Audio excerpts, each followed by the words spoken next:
Good afternoon, everybody. See that people are already coming in, so I will get us started.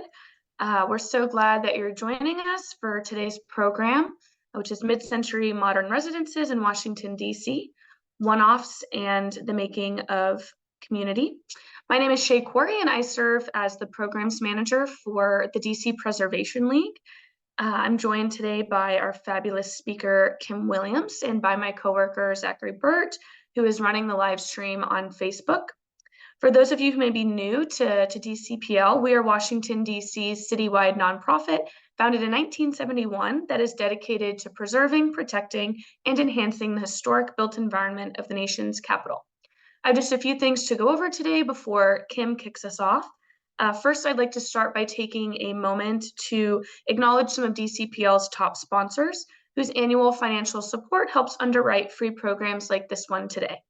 They're the DC Commission on the Arts and Humanities, Kutak Rock, Douglas Development Corporation, Antunovich Associates, Buyer Blender Bell, EHT Traceries Inc., KCE Structural Engineers, and Atlantic Refinishing and Restoration. Thank you all for your dedication to historic preservation in DC. So moving on, we have a few notes on how the webinar will run today. If you have a question, please use the Q&A box found at the bottom of the screen. We'll go through those questions at the end of the program with our Q&A section of the webinar. The chat will not be available during the presentations, but will be open for the discussion period. If you're joining us on Facebook, Zach will be monitoring the questions over there. You can put them into the comment box and he'll send those our way over here on Zoom. And if you have any direct questions, you can just chat me as the host. And so now that we've covered that, I'm so pleased to introduce you all to today's speaker. Kim Prothro Williams is an architectural historian and National Register Coordinator with the DC Historic Preservation Office. Kim has been working in the field of historic preservation for almost 30 years, and for much of that time has focused on researching, studying, and writing about individual buildings, neighborhoods, and citywide historic context in Washington. She's an amazing writer, and if you haven't checked out her books, you should. But with that, I will kick it over to Kim. Thank you so much for being here today. Thank you. Thanks, Shay. And thank you all for coming out at your lunch hour to hear about a fairly recent study by the Historic Preservation Office on mid-century modern houses. This was undertaken actually a couple of years ago and has sort of taken on new life as part of the DC Historic Sites app, where you can find a tour of our mid-century modern neighborhoods. This study was really undertaken so that we could learn a little bit more about what we have in terms of mid-century modern houses, with the goal of identifying houses for designation as DC landmarks and for listing in the National Register of Historic Places.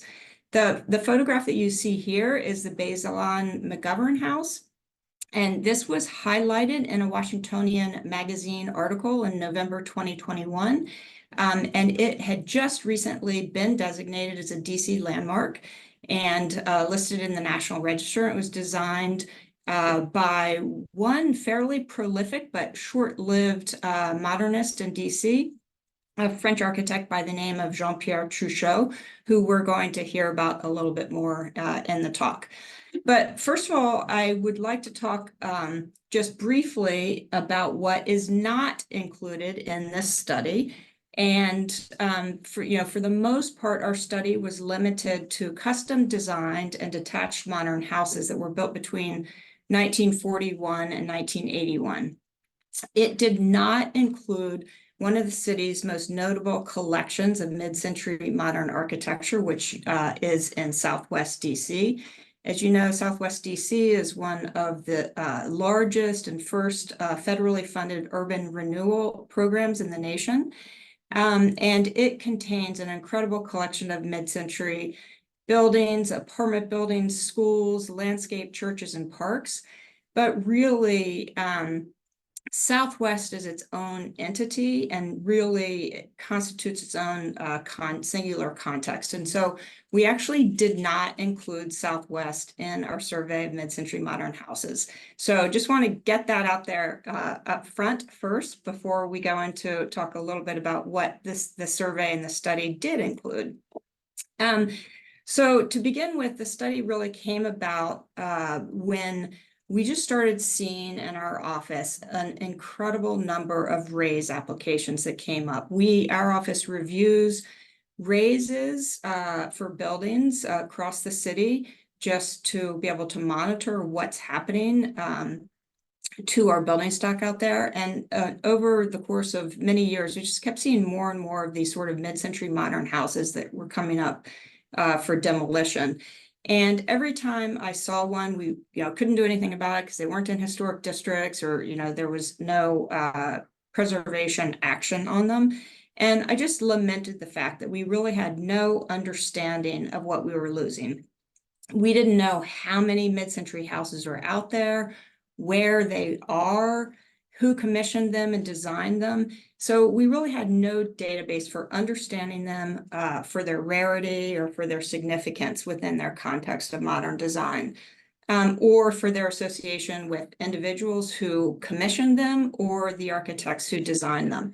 So that was really the impetus. And these photos that you see on the screen are all houses that were demolished. And this is just a small sampling of the many that we've lost really in the past 10 and 20 years. So to start the process, I began with History Quest. If you all don't know about History Quest, it is a map that our office has created with the help of map maker and GIS specialist Brian Kraft. And it shows all of the buildings in the city with their dates of construction, names of owners and architects, and their dates of construction. So we really started, and I had interns and volunteers who helped me with this, but it was just an overview of the map, looking literally street by street for all of those houses that were detached freestanding houses built between 1941 and 1981. And then at the same time, looking on Google Maps through Google View to identify those that were mid-century in style. So the vast majority of the houses that we saw in this process were like colonial revival style or other eclectic types of mid-20th century styles. But through this process, we did identify 274 houses that were mid-century or that we considered mid-century modern. So the next question is, how did we determine what is mid-century modern? And we established a series of criteria for making that determination. Sometimes it was a fine line to say whether it met these criteria or not. But basically, it was based on visual features that were consistent with mid-century aesthetic. So really a horizontal emphasis of the houses, flat or low-pitched or slanted roofs, exposed roof members, that's a very common feature, natural and contrasting wall materials. That's a very notable feature of mid-century design, use of wood, brick, stone, and a combination of these materials is often very common. Expansive window glazing and integration of the house into its site. And this is a significant feature. And also the integration of carports and patios and decks into to the design. So these are all really the principal characteristics that we use to identify the houses as being mid-century modern. Now, as with everything, there are exceptions, and there is one particular house form that does not really meet these criteria, but that we still consider mid-century due in part to its the date of construction, but also their very organic materials and siding. But this is what I call the sort of chalet form, and the chalet house form is actually quite common within this mid-century collection of houses. And you can find them throughout the city, but there's this really interesting collection of about a dozen of these houses that are off of MacArthur Boulevard, and it's called Timberwood of Washington. And these houses were designed speculatively by a very small development company called Schwartz, Matthews and Schwartz. And they used an architecture team of Cross and Adrian to design these houses. Cross and Adrian were pretty prolific, well-known mid-century designers and did a lot of developments, suburban developments in Virginia and Maryland. Eason Cross had been an associate of Charles Goodman, and worked in his office during the 1950s before breaking out on his own. So you can definitely see some of Goodman's influence on Cross and Adrian's work. But just showing you this mostly to say that those criteria for evaluating mid-century houses were not always totally on target. And this was just a good example of where there are exceptions. But anyway, in the process of doing this, we identified, as I said, I think it's actually more than 274 houses because others have dribbled in through people informing us about them. But they are found throughout the city. And they're in many different neighborhoods, and they're both in collections and then as individual examples. But there were kind of two notable trends that we discovered in looking at all the houses that we had identified. Firstly, we noticed that these mid-century houses were often clustered in areas of the city that were hard to access before the automobile age. And so they had been sort of neglected or not looked at by developers who were building, large-scale suburban developments. Just because they were harder to access and probably get less return on your investment. And then the second sort of trend we notice is that many of these houses were being designed and built by Black architects and builders, both in long-established African-American communities, but also in certain neighborhoods that were transitioning from white to Black. And we will get into that in the presentation. So this is an example of our first instance of really remote areas being prime places for mid-century design. This is Chainbridge Road and University Terrace over in the Palisades. And here there were really steep conditions and a lot of topography here. And so this had obviously escaped the developers in the earlier 20th century. The sizable and irregular lots and topography, though, became really ripe for development in the late 1940s and 50s for those people with the vision and the funds to build on the site. And Chainbridge Road and University Terrace really became a hotbed of modern residential design. A couple of dozen houses designed in mid-century aesthetic were built along Chainbridge Road and University Terrace. But before then, and I just want to give a little bit of a background history on that, the area had really been home to a sizable African-American community. So Blacks escaping slavery crossed the Potomac River during the Civil War, before the Civil War, during the Civil War, to seek protection and employment, particularly during the Civil War, at the forts and batteries established by the Union Army in DC. And then after the war, these forts really, and in this particular case, it's Battery Kimball over in the Palisades, that really became permanent settlements for African Americans. And around Battery Kimball and along Chainbridge Road, this became a very important African-American settlement. There were schools there, private homes, and the Union Burial Cemetery, which is still there. Chainbridge Road School, a second iteration of the school, does still exist there.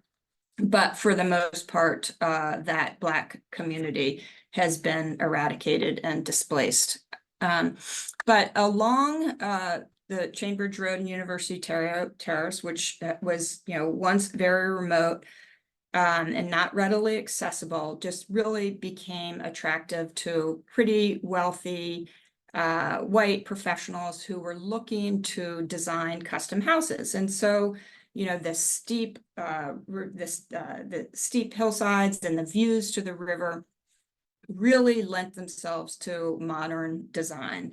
The very first houses, which you see, the England House at 2832 Chambridge Road and the Heckinger House at 2838 Chambridge Road, were two of the earliest houses, and they are more strictly modern rather than mid-century modern.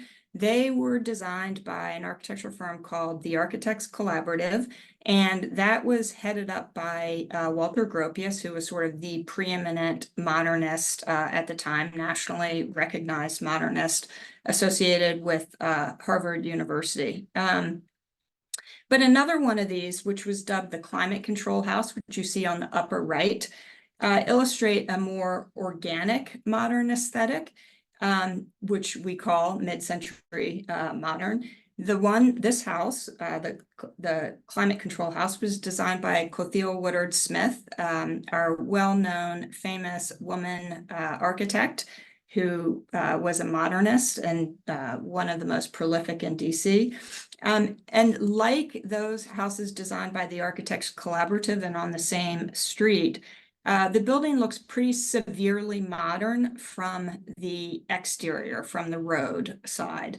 But on the south-facing side, with views to the Potomac River and sited at the top of the hill and built into the hillside, there's a much more organic appearance. It's shaped in a V shape and has fully glazed walls to allow the sun to penetrate, to heat the house in the winter.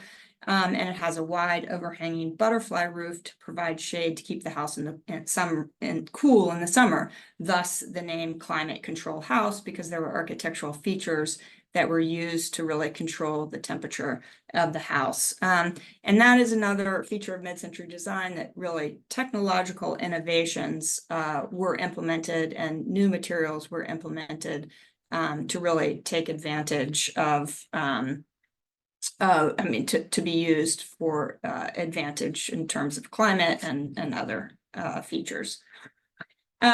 So in 1951, one of another mid-century modern designer, whose name was Walter Bird, designed a house on University Terrace.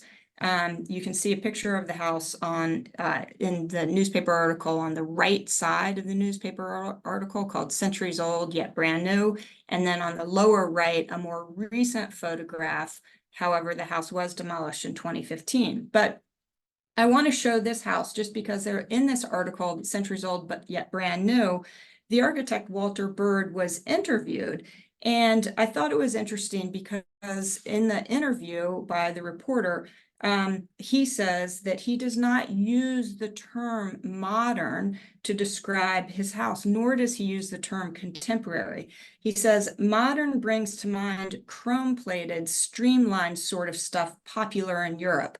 And contemporary seems to denote a passing fad or a temporary style.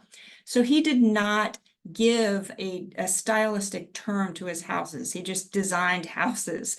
And I say this just to point out too, that was in the 1950s, and it was not until 1984 that the term mid-century modern would actually be coined as a term to describe this aesthetic movement.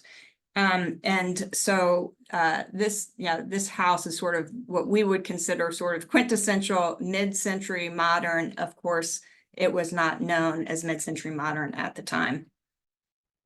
So the first of the mid-century modern houses along University Terrace and Chambridge Road really attracted a lot of attention. In 1952, Sidwell Friends School established its first modern house tour, and it opened with a tour of 10 houses on Chambridge Road and University Terrace. And between 1950 and 1970, more than 24 houses reflective of mid-century design were built along Chambridge Road and adjacent blocks. And this is just a sampling of some of those houses. Many of the houses that were built in that 20-year period have been demolished. There are about, I think, about 12 left. And here you can see the map on the left shows A number of those mid-century houses, the green are those that are still extant. Those points marked in red are demolished. But one thing I want to point out too is that one of the architects who designed over there really seemed to dominate in the neighborhood, and his name was Jean-Pierre Truchot. I mentioned him earlier because in the front slide was a house designed by him that was listed in the DC inventory. He designed 9 houses in the neighborhood, including his own 4-level house, which you can see here on the right. His house was identified in the Evening Star, which showcased a full length. There was a full length feature article in it, and it proclaimed, "For sheer interest in drama, there are few contemporary houses in the district that can be compared." Unfortunately, this house was also demolished. So although his own house was demolished sometime before 2004, there's one important survivor, and that is the Bazelon McGovern House on University Terrace. And this was also designed by Jean-Pierre Truchot. And it's known as much for its designer, Truchot, as for its important owners. It was commissioned in 1957 by Miriam and her husband, David Bazelon, who was Chief Justice of the U.S. Court of Appeals for the District of Columbia. And they commissioned the house. Miriam in particular wanted to build a house that was simple and neat and to live an uncluttered life. The Bazelons, both of them admired Japanese tea house design, which was actually becoming quite a rage in American design.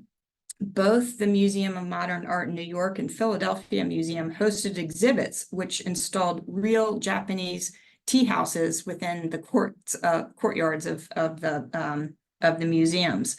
When Bazelon interviewed the architect Truchot, he pronounced himself an admirer of Japanese architecture, so they hired him, and together they produced this mid-century Japanese-inspired house inside and out. And here's a view of the interior. Truchot introduced such features as sliding shoji screens that could divide the central area into separate spaces or close off each room, or close the spaces off to the individual rooms.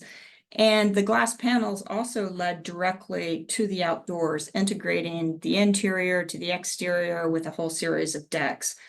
And Truchot advised that the house sought to achieve the restraint, quietness, harmony, and repose that are among the most appealing characteristics of Japanese homes. To the Japanese people, they help make a house a welcome haven from the world. The design is calm and peaceful. However, he emphasized that he had not designed a traditional Japanese house for the Bazelons, but rather a convenient, livable, modern American home according to design features plainly and openly expressed. And the next slide here shows the house when it was under the ownership of Senator George McGovern and his wife Eleanor, who purchased the Bazelons house in 1969. And this is a 1972 photograph during McGovern's presidential campaign. And the house really became the center of his election campaign activities. And the current owner of the house sought historic designation for the Bazelon McGovern House, and for both its architecture and its association with these two important people. And so it's now listed in the DC Inventory of Historic Sites and the National Register of Historic Places. And so we're going to move into another neighborhood now. This is Forest Hills. And like the hilly terrain of Cambridge Road, the winding roads and undulating topography of Forest Hills sort of detracted from the pre-automobile age developers from planning wholesale subdivisions along its ridges. And as a result, there were just large parcels of land that were left for development into the mid-20th century. By then, the opportunity for large and private lots in the wooded terrain really appealed to individual buyers who commissioned custom homes. Many of these owners looked to the nations and the city's most well-known and established modernists, introducing more than 50 mid-century modern custom homes into Forest Hills, probably the largest collection of mid-century houses in the various neighborhoods. You can see on the left, upper left, this house, the brown house on Audubon Terrace, was designed by the Austrian-American Californian modernist Richard Neutra, quite famous in his day and prominently known today. There were other more locally famous modernists, including Charles Goodman, Clothilde Woodard Smith, Jean-Pierre Truchot, and Joseph Miller, who designed houses in the neighborhood. And I point out in particular Joseph Miller's own house, which is on the left, which he designed in Forest Hills for himself and his family. Miller had been in practice since 1948, and he was an established modernist and before he designed his own house a few years later, or quite a few years later, in 1962, I think he designed this house. The house won many awards and it was featured in the Washington Post. And one thing is, it's very difficult to photograph these houses. So the front facades also often belie what's behind, and it is private property. And so being respectful of that, I only photograph the houses from the front. But honestly, in this case, this is really a wall to what is behind. There's a hillside and the house is really built into the hillside. And this front is basically just a foil to this very organic house that's, kind of cascades down the hillside. But the article in the Washington Post says that the house was filled with mid-century furniture, including pieces from Knoll, a Mies van der Rohe coffee table, a Charles Ames lounge, two Bertoya diamond chairs, and a Matheson-designed dining table. So it was mid-century or modern inside and out. There's one firm by the name of Brown and Wright, which really stands apart and really for just the sheer number of houses that are attributed to them, both in Forest Hills and elsewhere in DC. The firm by architects Leon Brown and Thomas Wright began their partnership in 1952 and really established what is unequivocally considered the most prolific mid-century modern house design firm in DC. Leon Brown established his firm in 1947 following his military service in World War II, and he settled in DC, having served here during the war in part, and he began teaching at Howard University School of Architecture. He was one of the first white professors who was appointed to the faculty at Howard University.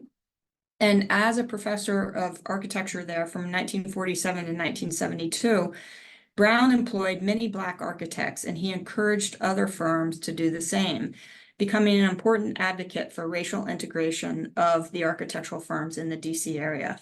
In the 1950s and 60s, the firm completed more than a dozen custom modern homes in DC. And many of these survive and can be identified by their wide A-frame roofs with broad eaves and recessed entry porches, integrated carports, and wide expanses of glass. So not all of Brown and Wright's houses have these really wide A-frame roofs, but a lot do. And it seems to be a real characteristic feature of their design. But during their tenure together, they also took on projects beyond the residential. They covered a variety of spectrums, including embassies, schools, and they also did some low-income housing and some spec housing. And this collection of houses is a group of about 12 houses that were speculatively built by a builder named Campbell and Crawford. And they're clustered together near Upshur and 20th Street Northeast in North Michigan Park. They were all designed by the Brown and Wright team. And I find that, quite moving in a way that, here they were doing custom design for some of Washington's wealthiest, professionals in some of the most sought after neighborhoods in the city. But at the same time, they were doing these affordable houses as part of a spec development in Northeast. So I really love these houses, and it's just a really interesting block where it just frames the block on all four sides and very distinctive from the houses around them. So moving into another part of the city altogether, across the Anacostia River near Kenilworth Aquatic Gardens is Eastland Gardens. This is a neighborhood that was built by and for African Americans. It was first established in 1927 when the developer Howard Gott purchased a former racetrack, and he platted the land into lots for the construction of houses. It was far removed from the urbanized city, so when few whites expressed interest in buying lots in the subdivision, the developer began marketing the lots to African Americans. Blacks were desperately in need of new quality housing, and they were obviously barred from some of the restricted whites-only neighborhoods. So they really moved into Eastland Gardens, and not only did they buy some of the houses, but they also began to design their own houses. Between 1927 and 1955, 120 of the 167 houses built in Eastland Gardens were built for and by Blacks, and most of these were designed by Black architects. There were 16 different Black architects and 7 Black builders who designed and built houses in the community. To begin with, the houses were very much like, colonial revival style houses, Tudor revival style houses, American four squares, and craftsman bungalows, a sort of typical 1920s, 30s suburban neighborhood houses. By the early 1950s, however, Eastland Gardens was showcasing a high concentration of mid-century modern houses. And there were 2 architects in particular who introduced this new aesthetic. Howard Mackey, who was the dean of Howard University School of Architecture, and Robert Madison, who was a professor at the school, both with private practices in the city. While Mackey's designs were, adhered to a more rigid international style. You can see one of his house designs in the center, at the lower center of this screen here. That's a Howard Mackey house, a little bit more purely modern in design. But Madison's houses introduced a more informal mid-century aesthetic. And Madison designed about, I think, at least 10 houses in Eastland Gardens, worked with a Black developer, and they ended up doing some houses in Brookland as well. So Mackey, Madison, and others were part of an important legacy of modernism at Howard University School of Architecture. And that was heavily influenced by Hilliard Robinson. He was a local Washingtonian and the country's preeminent Black architect. After he graduated from McKinley Technical High School in DC, and then he served in World War I, Robinson went on to study architecture at the University of Pennsylvania and Columbia University. And then in the 1920s, he traveled to Europe, where he worked with housing modern masters like Walter Gropius and Mies van der Rohe. And in his travels, he really became deeply committed to this emerging modern aesthetic, in the belief that he felt that it could help foster social reform in housing for Blacks in the United States. And in 1933, he won his first major public housing commission, that of Langston Terrace dwellings in Northeast DC, which you see on the right. And after that, Robinson would really become the leading authority on public housing in the United States. Throughout the 1930s and 40s, Robinson designed several large defense housing programs, along with other institutional buildings, including many at Howard University campus. But he also, while he had this very active design practice, he was also teaching at Howard University School of Architecture, hiring students after graduation, and really creating a whole new generation of Black architects who were firmly rooted in modernist principles, who would eventually enter the design scene in DC. Robert Madison was from Cleveland, Ohio, and he benefited from and contributed to that legacy. He came to study architecture at Howard in the early 1940s, but he interrupted his studies to serve in the U.S. Army during World War II. After the war, he finished his undergraduate degree at Case Western. Then he got his master's at Harvard's Graduate School of Design. And then he won a Fulbright scholarship and traveled to Europe. After all that, he came back to DC and he began teaching at Howard University School of Architecture, and at the same time opened a really small practice. And although he only stayed in DC for a couple of years, he had a huge impact on design, mid-century modernism in DC, as you could see by his houses in Eastland Gardens and elsewhere. But he also really influenced a whole new generation of architects who studied under him. So while Madison was busy ushering in a modern approach to house design in the historically Black neighborhood of Eastland Gardens, there was a more profound architectural and demographic shift that was taking place in certain white neighborhoods in Upper Northwest. One of these is Crestwood. This neighborhood is tucked between 16th Street on the east and Rock Creek Park on the west, which you can see in the map in the center. And this neighborhood of Crestwood was promoted during the late 1920s through really the mid-1940s by its development company as an exclusive and whites-only neighborhood. The developers assured potential buyers that Crestwood offered rigid restrictions to protect your investment and guarantee the proper environment for your family. For 2 decades, beginning in the 1920s, the streets of Crestwood filled with a variety of architect designs houses in Georgian, colonial, Tudor revival styles intended for white buyers. You can see a streetscape of that on the right and an advertisement on the left that talks about the exclusive nature of Crestwood. But in 1948, after decades of legal challenges, the Supreme Court finally ruled that racially restrictive deeds were unconstitutional, opening formerly restricted neighborhoods like Crestwood to African Americans. So with no more restrictions in place, Black Washingtonians who'd been suffering from a scarcity of housing for decades began moving into the neighborhood, not only buying up the stately revival style houses, but also introducing their own design aesthetic to the undeveloped lots. The first of these was actually a house commissioned by Raphael Urciola, and Raphael was not African American.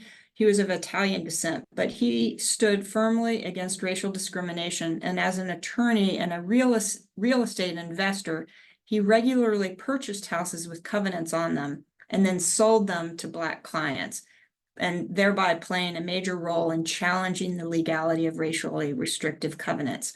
So when Urciola moved to Crestwood in 1951, he hired Howard Mackey, who is a friend and professor at Howard University, a Black architect, to design his home. And you can see that house on the left.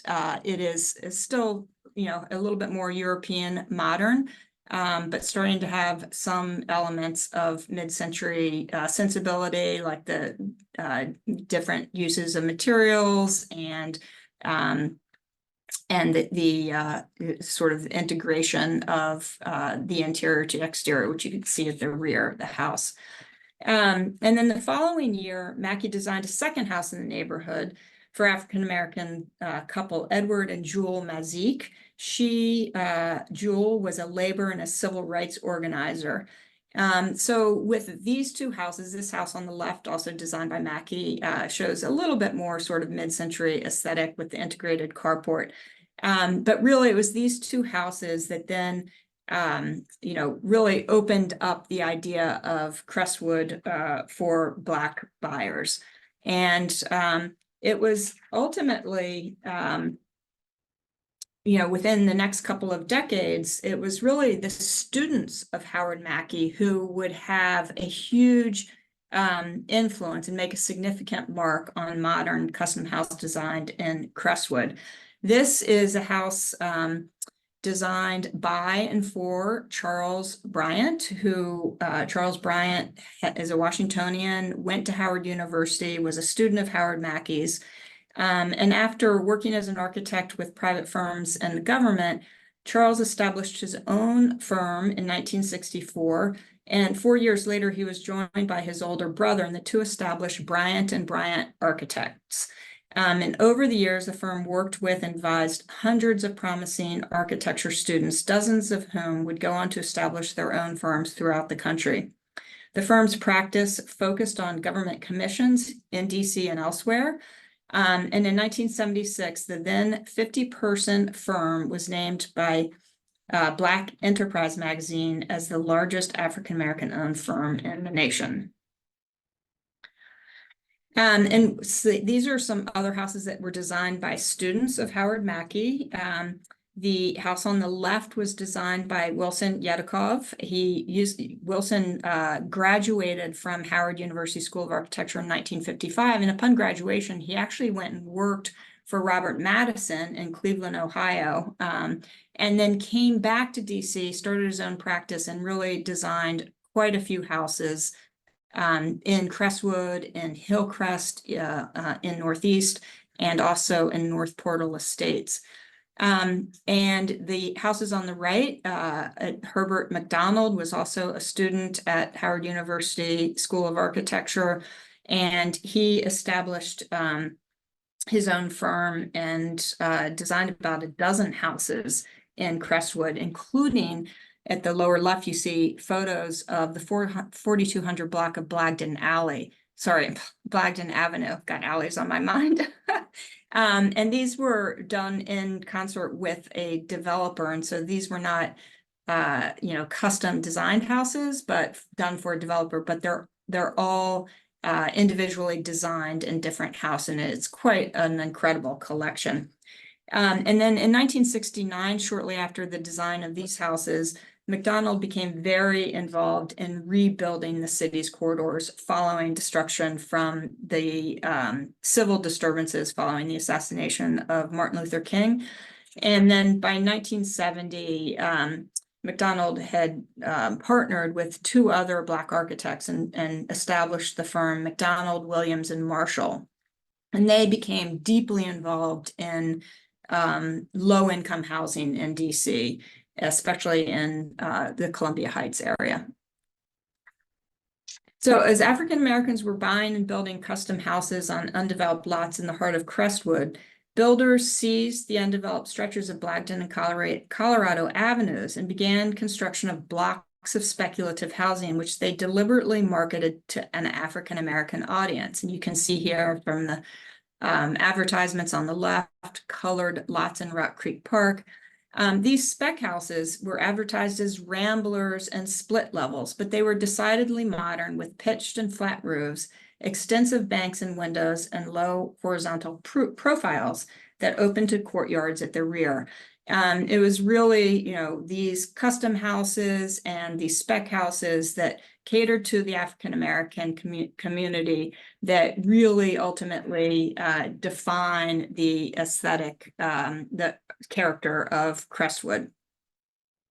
And here's a view today of Crestwood from its transition on the right from an exclusively white neighborhood of revival style houses to a predominantly Black neighborhood that had shed its colonial revivalism and cultivated the more modern aesthetic that you see on the left. And then just north of Crestwood, there's the neighborhood of North Portal Estates, which followed a sort of similar demographic shift and design trend. North Portal Estate was historically part of the restricted residential subdivision of Rock Creek Park Estates, which was established in 1926. And that neighborhood is really defined by its colonial revival style houses. But in 1952, several years after the Supreme Court ruled racially restrictive covenants unenforceable, Leo Bernstein, a successful Jewish businessman, a real estate entrepreneur, and a philanthropist, purchased a still undeveloped 60-acre tract of Rock Creek Park Estates with the idea to build and market houses in his new subdivision to middle and upper class Jewish families who had been shut out of the older Rock Creek Park Estates. Initially, upon the newly platted lots, Bernstein and other builders to whom he sold lots built large homes that followed traditional mid-20th century revival style forms. But within a few years, the more unique and low-lying mid-century Rambler was introduced, firmly establishing the architectural character of the new neighborhood. These distinctive houses were built both speculatively and as custom commissions. In the early 1960s, upper-class professional Blacks seeking better schools and city services began to move into the predominantly Jewish North Portal Estates, And they often hired Black architects with a predilection for this mid-century design to design their houses on the remaining vacant lots in the neighborhood. This is just a sampling of some of those houses that were built in North Portal Estates. 1800 Sycamore Street is one of several mid-century houses that were designed by the architecture firm of Bird and Bryant. David Bird established his firm in 1951, and in 1959, Andrew Bryant, a graduate of Howard University, joined the firm. And Bryant and Bird were both African American. They were born in DC and were deeply involved in large-scale government projects. Bird and Bryant designed the house at 1800 Sycamore Street on the left, but also several houses on Tulip Street. And then in 1968, Andrew Bird designed his own house, which is at 8500 East Beach Drive, and he lived there until his death in 2002. The house is still occupied by a member of his family. And on the lower right, you see a house designed by Yadikov Wilson, who we saw, who had designed a number of houses in Crestwood, also Howard University School of Architecture graduate. And then on the upper part of the screen, just a couple of other houses designed by some architects who we know very little about. So looking forward to looking into them and learning more about their histories and their design influence in DC, which is, after all, part of the goal of this project. So I am going to stop there, but just say that everything I've said today, tried to pack it all in, but it's all available to you on DCPL's Historic Sites app. And it is called the Mid-Century Neighborhoods Tour. And you can go into the DC Historic Sites app, go to that tour, and each of the 9 neighborhoods that have a collection of mid-century houses are featured. And you can see photographs and learn a little bit more about the architects who designed the houses. So with that, I will turn it back to Shay. Thank you all.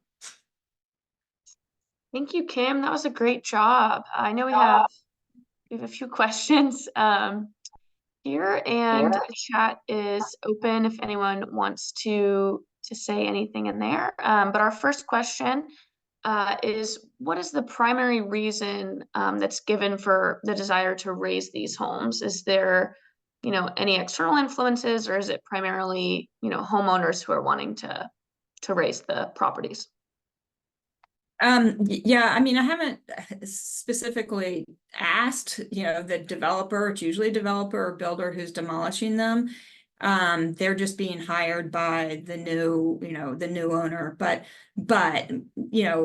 I've pretty much figured out, first of all, these houses are small, they're 1950s houses. Some of the materials are not clearly not state of the art. A lot of single pane glass, which is not exactly, doesn't have the best insulation value.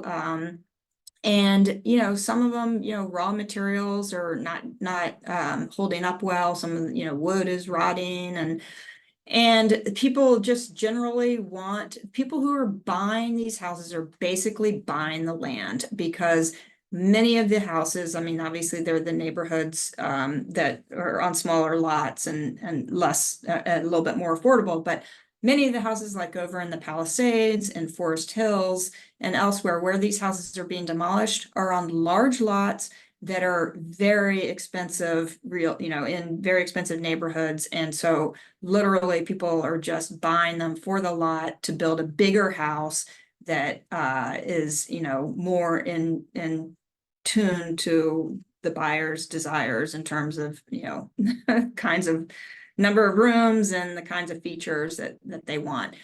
A lot of the houses that are being demolished have been lived in for decades by sometimes the original owners, people who commissioned the houses, who love the houses or committed to them, or just longtime owners, maybe not the original people who commissioned them.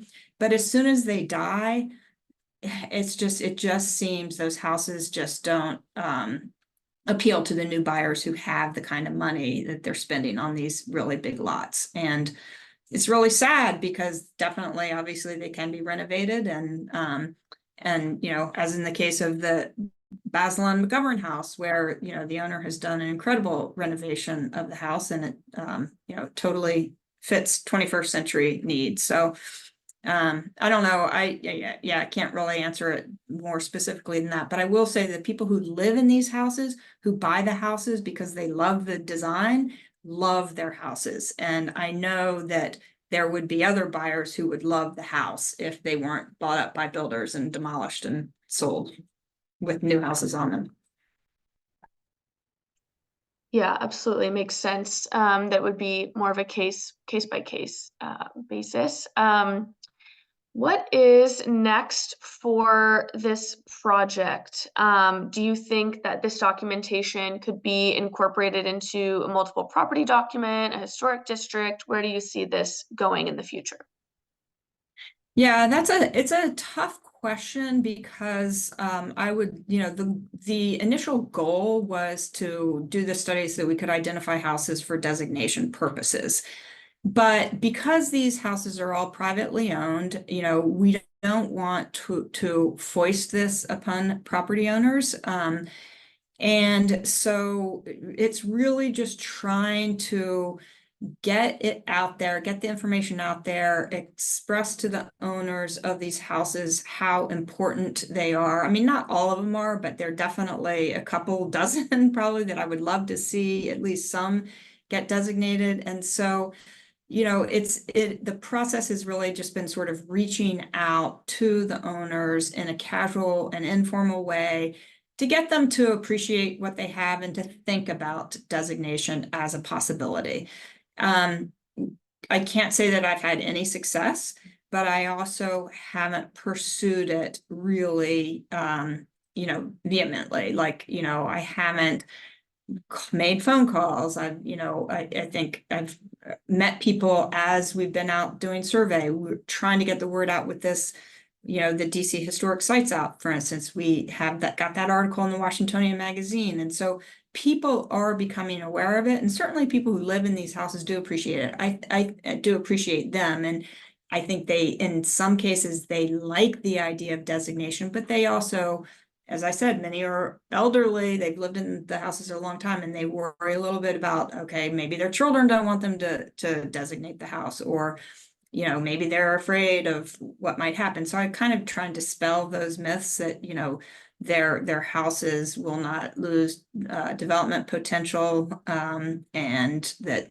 that if they really care about their house, they should consider designation. But as I said, it's very tricky because these are houses and homeowners, and it really has to be initiated by them. Yeah, we're getting quite a few questions about the process, or kind of what goes into designating a house. Could you just briefly summarize the process of what a homeowner might do to have to designate their mid-century modern house? Sure. So we have an application, and the application is basically actually the National Register nomination form, which includes two sections. One is an architectural description, and the other is the statement of significance and historic context. And the statement of significance really has to address the criteria for designation. How does it meet the criteria? And there are 4 criteria. In the case of mid-century design, it would most likely come under architecture, that the house is a really good representation of mid-century design in DC. Or that it's really the work of a master architect. So maybe it's an example of the work of one of the most prominent, or most well-known or respected mid-century designers in DC. So in order to make that argument, you have to have both an understanding of mid-century modern residential design in DC, which was why we did the study, to at least create that database of understanding. And then you really would have to know more about the architect and how that particular house that's being considered for designation fits in his larger works. So it doesn't have to be the best, doesn't have to be the only example, or but it has to be a good representative example of that architect's work. And it has to obviously have the important characteristics of the style, and it has to have integrity. So, many of these mid-century houses have been altered pretty significantly. Many of them, probably no longer have integrity because of major changes. So that's what goes into the designation. The process really begins with an organization like DC Preservation League and the Landmarks Committee that does a lot of landmark applications. It can be done by the property owner. It could be sponsored by an ANC, Advisory Neighborhood Commission, or another sort of citywide preservation organization. But it does take, some effort. Obviously, our office would help advise and guide the applicant, but we do not undertake the applications ourselves. In the case, there are certain cases when we do, but right now, I think we would try to be encouraging property owners or other preservation entities to work with property owners to get applications before us. But yeah, the most important thing is that, by doing the study, we really have sort of established the first step in the process, which is to at least have an understanding of what's out there, and to be able to compare these houses and know a little bit about the influences of the various architects. Yeah, and we just have one other question related to designation, legal protection. Is there any fund to help maintain historic mid-century modern houses at the moment, or other funding for homeowners, I guess would be the way to phrase that?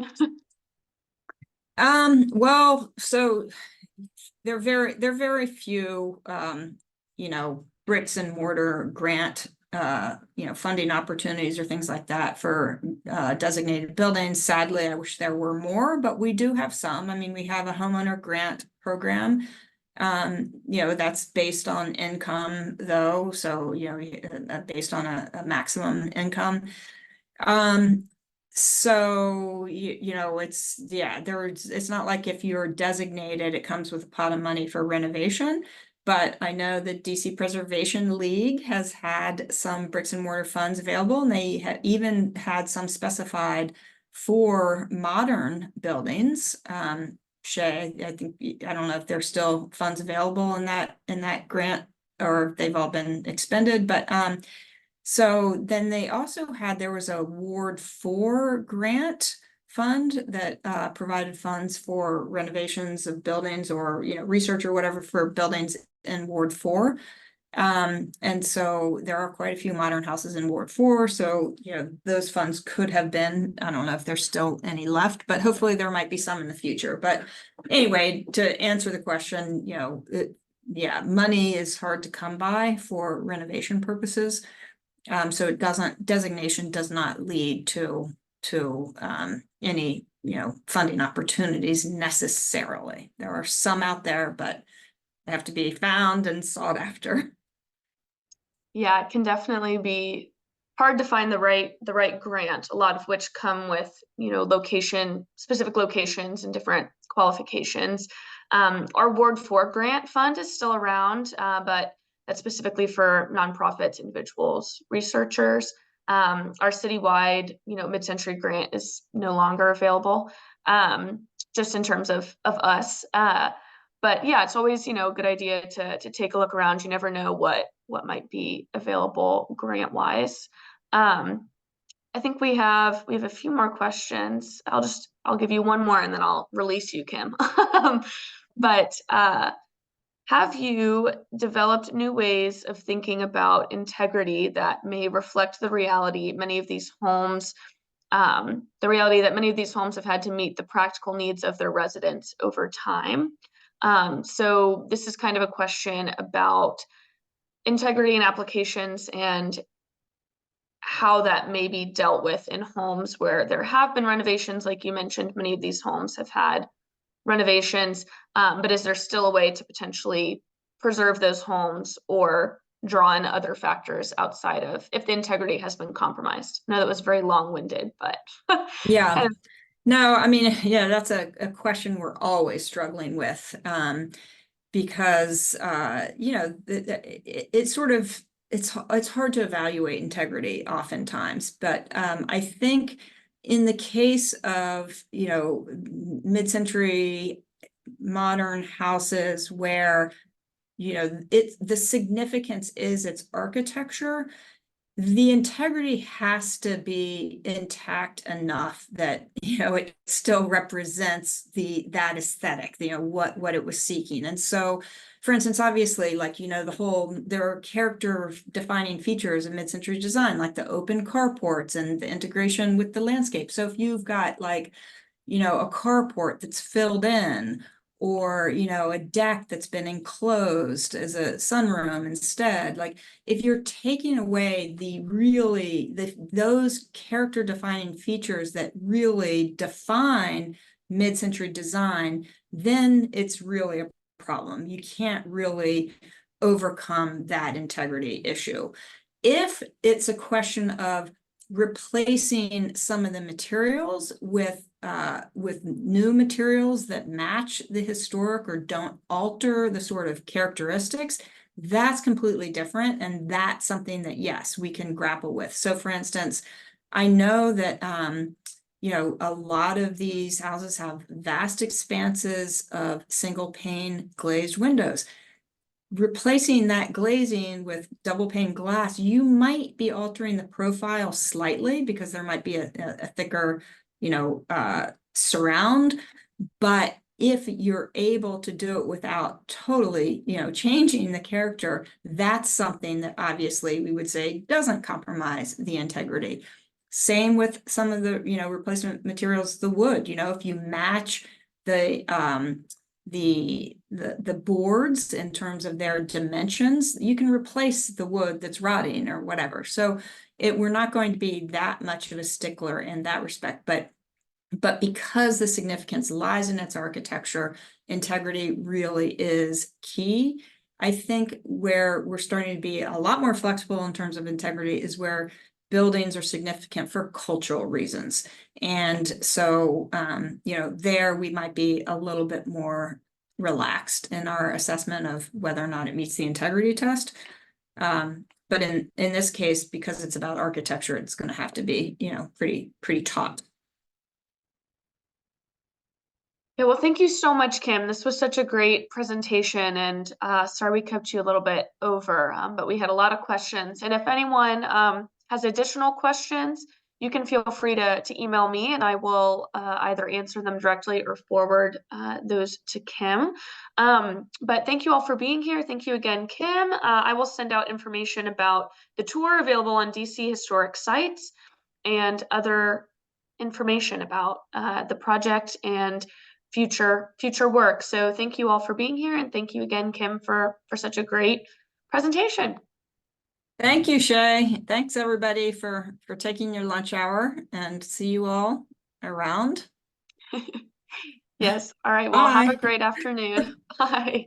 You too. Bye.